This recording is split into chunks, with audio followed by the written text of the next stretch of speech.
दुनिया भर के बाजारों की इस वक्त धड़कनें तेज हैं। अमेरिका में फैसले की घड़ी है। फेड चेयरमैन जेनेट येलेन को यह तय करना है कि अमेरिका में दरें बढ़ेंगी या नहीं।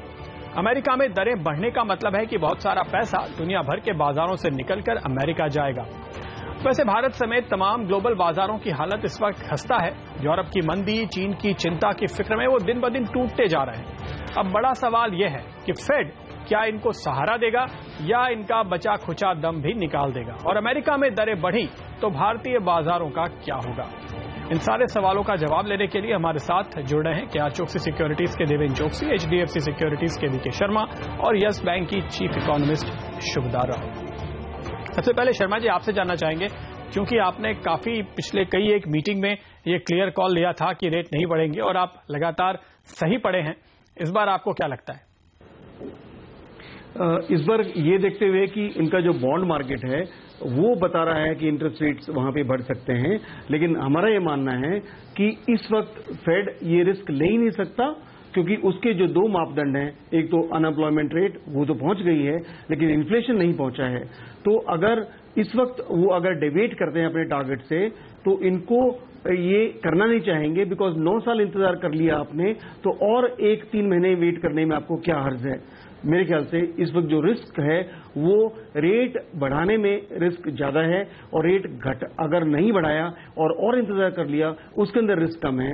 तो मेरे ख्याल से ये इंतजार करेंगे, बिकॉज 2015 के अंदर अभी भी 2 मीटिंग्स और बाकी हैं। तो साफ शब्दों में ये रेट नहीं बढ़ेंगे ऐसा मुझे लगता है। तो आप कह रहे हैं कि अभी नहीं, लेकिन आगे और 2 मीटिंग है तब शायद फैसला लें, बहुत जल्दबाजी ना करें। क्या इसके लिए शुभदा हम ये कह सकते हैं कि चीन और जापान को जिम्मेदार माना जाएगा अगर कल अगर जेनेट येलेन ये फैसला नहीं ले पाती हैं इस बार की मीटिंग में? तो कुछ हद तक ये सही है कि जो चाइना के जो डिवैल्यूएशन की वजह से जो हमने अंतर्राष्ट्रीय बाजारों में जो वॉलेटिलिटी देखी है, तो उससे काफी हद तक ये जो रिस्क ऑफ हो गया है, जो कि मेरे ख्याल से यूएस डेटा काफी हद तक स्ट्रांग आ रहा था until that time। तो एक उम्मीद बनी थी, एक्सपेक्टेशन बनी थी कि सितंबर का रेट हाइक ये जरूर होना है, लेकिन पिछले 1 महीने में 11 या 12 अगस्त से लेकर इतनी जो वॉलेटिलिटी देखी है हमने सारे बाजारों में, तो उसका एक जो इम्पैक्ट जो हम इकोनॉमी पे देखते हैं, तो मेरे ख्याल से यूएस इकोनॉमी को भी वो देखना होगा उसका इम्पैक्ट। ये जरूर है कि पिछले 3-4 डेटा पॉइंट्स कुछ खास स्ट्रांग नहीं आए हैं, सीपीआई ठीक ठाक ही रहा है, लेकिन मोर इम्पोर्टेंटली जो ग्रोथ के जो आंकड़े थे वो कुछ हद तक डिसअपॉइंटिंग रहे हैं। तो मेरे ख्याल से एक अर्ली इंडिकेशन होगा कि शायद फेड एक पॉइंट पर रुक जाए। आप ये कह रही हैं कि अमेरिका में अब स्लो डाउन शुरू हो गया है, जो तेजी देखने को मिल रही थी वहां की इकोनॉमी में जो ग्रोथ थी वो अब नहीं रही। देखिए, स्लो डाउन पूरी हद तक मैं नहीं कहूंगी, लेकिन जो हमने अभी कुछ हद तक थोड़ी धीमी गति चल रहे हैं। कार प्रोडक्शन भी मेरे ख्याल से काफी कट हुई है अगस्त में, जो कि सबसे ज्यादा कंट्रीब्यूट कर रही थी इंडस्ट्रियल प्रोडक्शन को। तो मेरे ख्याल से यूएस इकोनॉमी डेटा पॉइंट्स थोड़े लेस स्ट्रांग लग रहे हैं, और इसीलिए शायद हमारा ऐसा एक्सपेक्टेशन है कि जो फेड चेयरपर्सन है कुछ और एक एविडेंस देखना चाहेंगी कि वॉलेटिलिटी का इम्पैक्ट इकोनॉमी पर क्या हुआ है पूरी हद से। तो हालांकि क्लोज कॉल है, लेकिन अगर झुकाव लेना है तो मुझे लगता है शायद सितंबर में या कल या परसों रेट हाइक अनाउंस नहीं होगी, कल रादर रेट हाइक अनाउंस नहीं होगी। हम तो यही मानकर चल रहे हैं कि दिसंबर का एक जो लास्ट मीटिंग रहेगी 2015 की, शायद उसमें हम येलेन को देखें रेट हाइक करते हुए। देवेंद्र भाई, अगर आप पिछले 2 मीटिंग के स्टेटमेंट्स पढ़ते हैं जेनेट येलेन के, या जो फेड के मिनट्स बाहर आए हैं, वो कहीं ना कहीं ऐसा लग रहा है कि उनको ये लगता है कि रेट हाइक करनी चाहिए। बहुत ज्यादा लिक्विडिटी बहुत लंबे समय तक देने से कहीं ना कहीं किसी सेगमेंट में कुछ बबल बनते हुए नजर आ सकते हैं। इनफैक्ट उन्होंने ये भी चेतावनी दी है कि कहीं कहीं बबल्स बन रहे हैं। तो आपको क्या लगता है, क्या ऐसी कोई वजह है वाकई में आपके लिहाज से जिसके चलते ये फैसला ना लिया जा सके? प्रदीप, जो फेड का जो एक डिसीजन लेने का एक अप्रोच है उसके ऊपर काफी हद तक आई थिंक उनके डेटा पॉइंट्स के ऊपर ध्यान देते हैं। I think approximately about $3 trillion जो उन्होंने आई थिंक लैंड किया बैंकिंग सिस्टम से I think to the non banking borrowers, उसके अंदर हम एक चीज देख रहे हैं कि I think it has resulted into the appreciation और the growth in various asset classes. जब भी से क्वांटिटेटिव ईजिंग बंद किया गया है और रेट हाइक करने की बात की गई, तभी से I think many of the asset classes have already given up this particular gain. So to a greater extent I would like to believe that I think some major और the serious money or the hot money, as we want to define it, I think has already pulled back, and I think they already started going back into the currency dollar. Currency dollar भी देखें तो I think it has appreciated by about 30%. So to a greater extent, I think ये जो effect है वो effect market के अंदर already play out हो चुकी है टू ए ग्रेटर एक्सटेंट, ऐसा मैं मानना चाहता हूँ। However, I think when the actual impact starts, I think definitely market will have a knee-jerk reaction. But to a greater extent, I believe that the market is prepared for it. Largely, I think the global markets are prepared for it. Because दूसरे asset class के अंदर investment के options ज़्यादा बचे नहीं हैं, तो मैं ऐसा समझता हूँ कि I think to a greater extent, I think some part of the money would flow into debt, definitely. But larger part of the money would stay with equity after this volatility subsides. Okay, तो आपको नहीं लगता कि बाजारों को और बहुत ज्यादा झटका लगेगा? देश के जाने माने बैंकर HDFC बैंक के MD आदित्य पुरी को लगता है कि अमेरिका में दरें बढ़ने का भारत पर कोई खास असर नहीं पड़ेगा। ये बात उन्होंने CNBC आवाज के संपादक संजय पुगलिया से खास मुलाकात में कही। हम लोगों ने ये तय कर लिया कि हमारी पूरी किस्मत जो है वो फेड रेट जो बढ़ाने वाले हैं उस पर टिकी हुई है कि येलेन मैडम क्या करेंगी। क्या ये हमारे लिए इतना क्रिटिकल है? बिल्कुल नहीं। ये बात पर इतना शोर मचा हुआ है इतनी देर से, और ये मैं अगला क्वेश्चन भी आपका अभी आंसर कर देता हूं। ये उन लोगों के लिए क्रिटिकल है जिनका करंट अकाउंट डेफिसिट पोजीशन डामाडोल है, जिनका फिस्कल डेफिसिट पोजीशन डामाडोल है, जिनको इन्फ्लेशन की प्रॉब्लम है, जिनका very large amount of exports थे। तो एक तो ये है। दूसरा, ये कब से बात हो रहा है तो कुछ तो मार्केट ऑलरेडी एक्सेप्ट कर रहा है। तीसरी बात संजय, जब वो रेट बढ़ा रहे हैं तो रेट दो तरीके से बढ़ता है।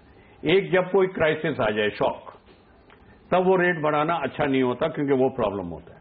अगर रेट बढ़ा रहे हो क्योंकि आपकी ग्रोथ रेट बढ़ गई है, अब यूएस क्यों बढ़ा रहा है? क्योंकि ग्रोथ रेट बढ़ गई है, तो ठीक है थोड़ा बहुत नेगेटिव होएगा रेट बढ़ने से, पर एक्सपोर्ट्स भी तो बढ़ेंगे।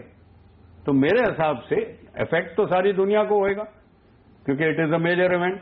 बट इज इट समथिंग कि हमको ज्यादा इस पर फिक्र करना चाहिए? मेरे को नहीं लगता। मुझे लगता है रियल इकोनॉमी के लिए भी अगर वो बढ़ा रहे हैं तो कोई हमको दिक्कत, चिंता की बात नहीं। चिंता की बात नहीं है, कुछ इफेक्ट होएगा, we will overcome it, we are well among the world, हम सबसे अच्छे पोजीशन में। वहीं बाजार के दिग्गजों का भी मानना है कि अमेरिका में ब्याज दरें बढ़ती हैं तो अनिश्चितता खत्म होगी और भारतीय बाजार में निवेश बढ़ेगा।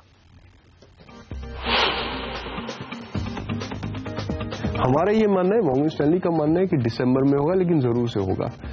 अगर आप सितंबर में कर देते तो मेरे हिसाब से इंडिया के लिए अच्छा होता, बिकॉज यहाँ पे जो आरबीआई का पोजीशन है उनके लिए ये फेड का रेट हाइक पीछे हो जाए तो ज्यादा अच्छा है, क्योंकि इंडिया को एक्चुअली रेट काटने हैं। अगर फेड बढ़ा भी दे रेट्स, ये मेरी बात सुनिए, suppose they even raise the rates 10 basis points, 25 basis points, they can raise the rates out there. But they will definitely telegraph, जो बोलते हैं उसके साथ कि भाई ये एक और बढ़ा दिया, आप नहीं बढ़ाने वाले हैं बहुत दिन के लिए. So at 25 basis points, it doesn't change the apple cart so much. हम तो इनफैक्ट ये चाहते हैं कि 16-17 सितंबर को अगर फेड आके रेट हाइक कर दे एक बार बाय 25 बेसिस पॉइंट्स, तो आई थिंक दिस ये जो पूरा प्री ऑक्यूपेशन है, खत्म हो जाएगी, वो अनसर्टेनिटी खत्म हो जाएगी, and then you will have a clearer road for mister Raghuram Rajan also to begin his activity of cutting rates. Fed की रेट हाइक भी एक पॉजिटिव सिग्नल है कि अमेरिकन इकोनॉमी अब सुदृढ़ हो चुकी है, वो ग्रोथ की तरफ बढ़ रही है, तो उससे भारत को फायदा होगा. तो ज्यादातर लोग चाहते हैं कि ये एक बार हो जाए, खत्म हो, टेंशन और ज्यादा नहीं होनी चाहिए इसको लेकर के. लेकिन अगर ऐसा नहीं हुआ तो फिर क्या हुआ, तो क्या बाजार की चाल कैसी होगी, दोनों ही परिस्थितियों में ये समझेंगे, लेकिन एक छोटे से ब्रेक के बाद.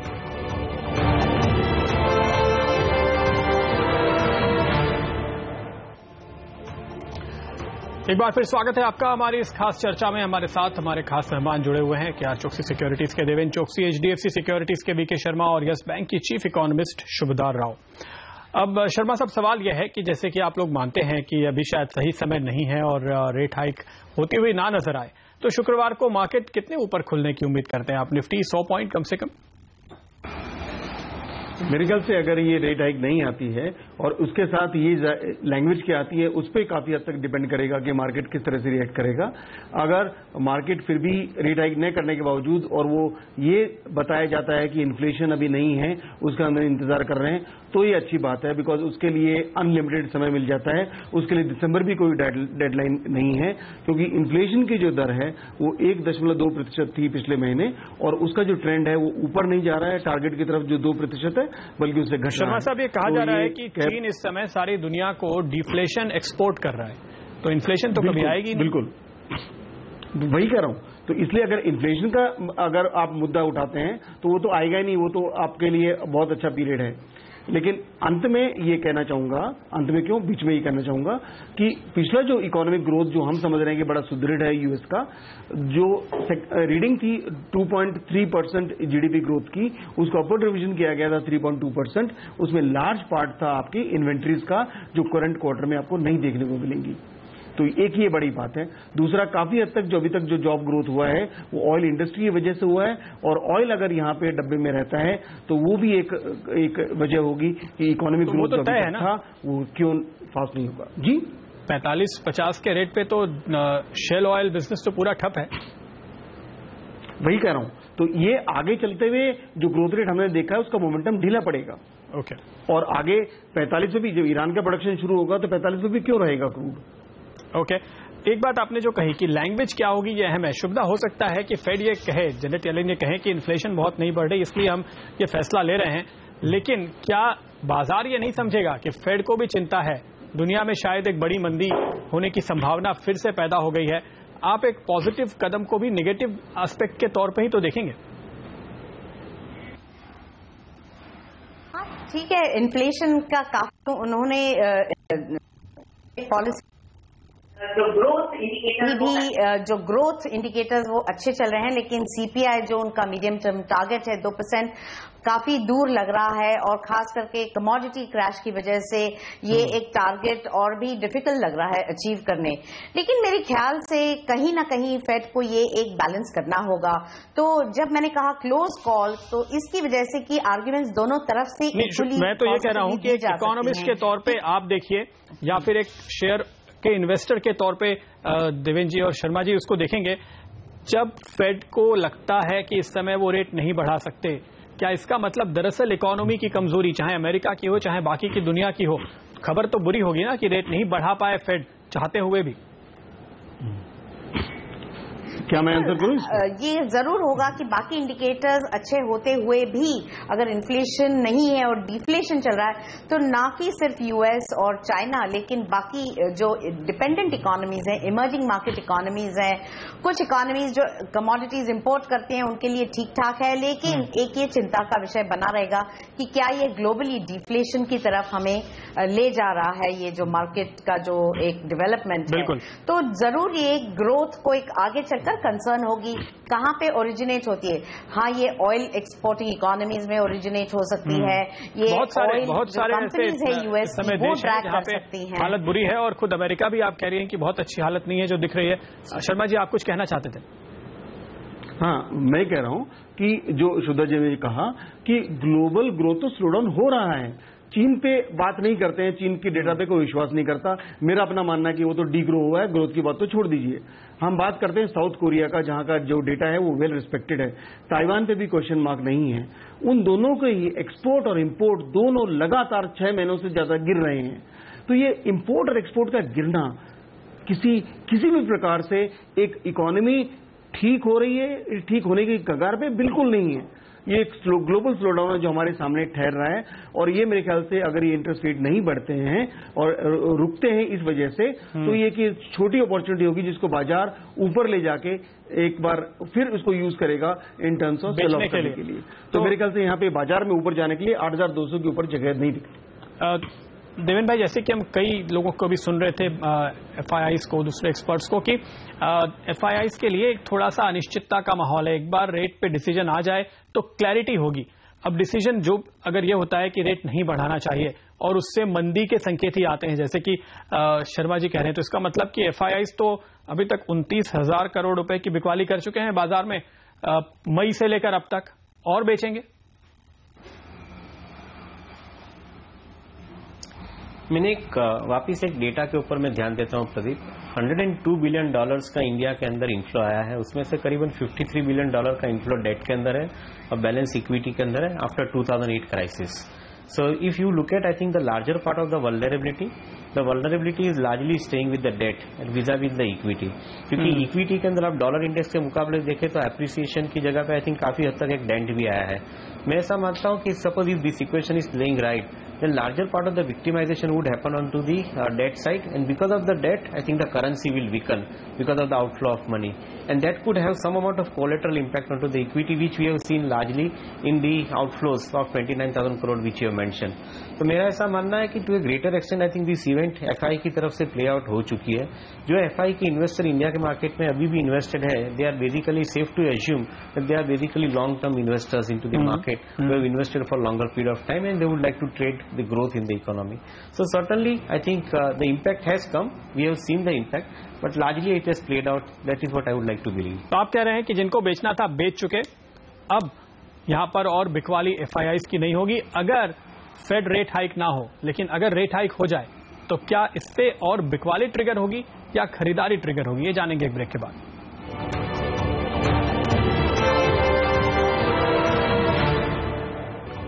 फेड का टेंशन बाजार पर हावी है और ऐसी स्थिति में क्या होगा फेड के फैसले के बाद, इस सवाल का जवाब लेने की हम कोशिश कर रहे हैं अपने एक्सपर्ट से। देवेंद्र भाई, जैसे कि आप कह रहे थे कि जिनको बेचना था वो FIIs बेच चुके, और अब अगर और कोई बुरी खबर ना आए तो और बिकवाली शायद ना हो, थमती हुई जल्दी नजर आएगी, आपको उम्मीद है। लेकिन अगर एक रेट हाइक हो जाती है फेड की ओर से तो क्या उसकी वजह से और बिकवाली होगी FIIs की? प्रदीप, ये रेट हाइक हो जाती है then also I think it is good for the market, क्योंकि आई थिंक जो बिकवाली ये समय के अंदर आएगी वो probably I think would trigger the last part of the fall in the market। Having seen Nifty corrected from 9,000 levels to 7,450, even if it is touching 7,450 once again, probably I think this would complete the fall process, and I think technically also market would become relatively more stable, क्योंकि उसके बाद का जो दौरा है वो दौरा मेरे ख्याल से काफी स्टेबल दौरा रहेगा। Once I think this volatility subsides, I think the currency will return back, and once currency start returning back, the flow of money would also start coming back into the markets, along with I think events like Bihar election in India and probably I think reform process taking forward in this winter session of the parliament। मेरा ऐसा मानना है कि ahead of such events I think you would start seeing the gradual inflow of money into the market, and it would pick up the rhythm somewhere in the end part of the 2015 and I think beginning part of 2016 thereafter। So relatively I am more confident that this event is getting played out and probably markets are getting more stabilized now। आप कह रहे हैं 7,500 के आसपास के level पर सारी बुरी खबरें बाजार ने पचा ली हैं। शर्मा जी, आपकी बातों से मुझे नहीं लगा कि आप सहमत हैं इस बात से। मेरे ख्याल से सारी बुरे समाचार नहीं पचाए गए हैं अभी। ये देखिए कि हमारा सितंबर 2013 में जब राजन साहब आए थे तो ये 2 साल का हनीमून पीरियड था जो समाप्ति की ओर है। ये इसको एक्सटेंशन मिला है, और बिकॉज इसलिए एक्सटेंशन मिला है कि वहां की इकोनॉमी उतनी सुदृढ़ नहीं थी अमेरिका की। अब जबकि लगता है सुदृढ़ हो रही है तो बाकी जो पाए हैं 4 पाई के, चीन देख लिए, जापान देख लीजिए, वो चरमरा रहे हैं, और चरमराहटी खाट के ऊपर बैठना मेरे ख्याल से खतरनाक है। अगर ये हाइक होता है तो ये मेरे ख्याल से ये पोजीशंस को जो अभी तक हनीमून है उसकी समाप्ति होगी, और यहाँ पे जो वैल्यूएशंस हैं वो लोग जो अभी तक घबराए नहीं थे वो घबरा सकते हैं, और उसके अंदर मेरे ख्याल से आपको कहीं पे अपॉर्चुनिटी मिलेगी। मैं नहीं कहता कि लंबी अवधि के लिए आप निवेशक आप बेच के निकल जाइए, पर मैं ये कहता हूं कि आपको इंतजार कीजिए, आपको शायद अच्छे लेवल्स और देखने को मिलेंगे अगर ये रेट हाइक होती है तो। एक जो होप देवेंद्र भाई जैसे कि कह रहे हैं कि रुपए को लेकर काफी हद तक है, शुभदा अगर रेट हाइक होती है तो अनुमान है कि डॉलर मजबूत होगा, रुपए पर क्या इंपैक्ट आएगा, क्या आपका आउटलुक है अगले महीने या एक क्वार्टर के लिए? हम ये मानकर चलें कि रुपी शायद 67, 68 से ज्यादा ऊपर और ना जाए, क्योंकि एक तो ये है कि जैसे देवन भाई ने भी कहा था कि जो इंडिया के मैक्रोज हैं वो काफी स्टेबल हैं। 2013 जैसी हमारी स्थिति नहीं है बिल्कुल भी, जहां के हमने 7-7.5 बिलियन आउटफ्लो देखा था टेपर टैंट्रम के वक्त पर। इस बार हमने लगभग 3 बिलियन देखा है वित्त वर्ष में। तो मेरे ख्याल से अगर हम ये आउटफ्लो थोड़ा भी और बढ़ते हुए देखें, बहुत ज्यादा नहीं, तो ये जो पूरी जो मैक्रो स्टोरी जो अच्छी उभर कर आ रही है, मेरे ख्याल से उससे थोड़ा रुपये पर भी स्टेबिलिटी आएगी। और जैसे वॉलेटिलिटी खत्म होती है, India is at the point of least risk. Emerging markets देखें या ब्रिक्स नेशंस देखें, इंडिया की पॉलिटिकल और मैक्रो इकोनॉमिक स्टेबिलिटी अगर हम टुगेदर देखें, तो मेरे ख्याल से सारी इन्वेस्टर एपेटाइट जो होगी वो काफी हद तक इंडिया की तरफ आएगी, ना कि दूसरे देशों की तरफ, इमर्जिंग मार्केट्स के और बाकी ब्रिक्स नेशंस के। तो हम देख रहे हैं कि हमारे एक्सपर्ट्स का नजरिया दरअसल यहाँ पे काफी हद तक मिला जुला है, और इसको देखते हुए मुझे तो एक ही बात समझ में आती है कि बाजार में बड़ी वॉलेटिलिटी देखने को मिल सकती है। तो सीट बेल्ट जरूर बांध लें अपनी, यानी अपने मार्जिन की पोजीशन बिल्कुल कस के रखें और स्टॉप लॉस बिल्कुल ना चुकें। ये संकेत मिल रहे हैं फिलहाल ट्रेडर्स और इन्वेस्टर्स के लिए। बहुत बहुत शुक्रिया आप सभी का हमारे लिए वक्त निकालने के लिए। नमस्कार।